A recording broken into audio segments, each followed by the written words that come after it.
Let's not keep trying the same thing over and over again while expecting a different result.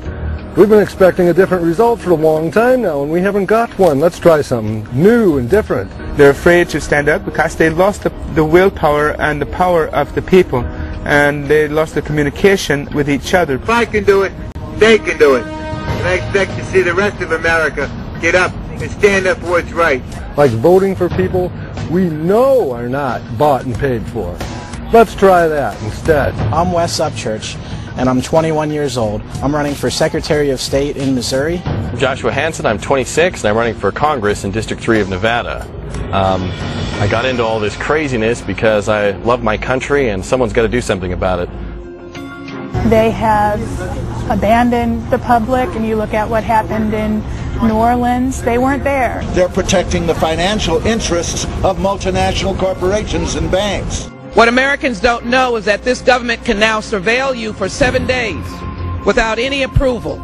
And then if the court denies the application, while the application is being appealed from the denial, you can be surveilled for 60 days. This is not constitutional protection. Because what this bill does today is reaffirm what we have been saying for the last several years. That the due process of the Constitution, the Fourth Amendment, is alive and well and protected in this bill. This government can now surveil you for 7 days. And any rhetoric to the contrary is simply not true.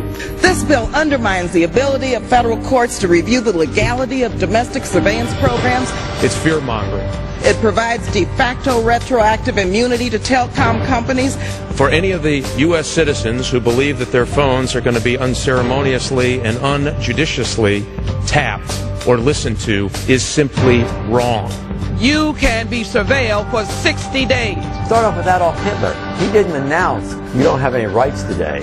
It was, you have rights, but then there was a little erosion. A little more, a little more. Tonight, a federal judge in Portland has just ruled that 2 provisions of the Patriot Act are unconstitutional. What are we going to do in order to bring back the Constitution of the United States? There is the check of people being sworn to uphold the law, for starters. To obey the Constitution, which strictly limits the power of government. It strictly limits the power of the executive branch. It strictly limits the power of the Congress and even the courts. No more blowing through the law. I disagree with your assertion of unchecked power. Congress hasn't done oversight in 4 years. People who voted for the Patriot Act bear responsibility for what's going on. The Patriot Act. Extremism, the economy, on the war in Iraq. The Military Commissions Act. Sectarian violence. Democrats are divided. The withdrawal of American forces from Iraq. Let's remember when this country was founded, Benjamin Franklin said, those who would give up their essential liberties to achieve a measure of security deserve neither.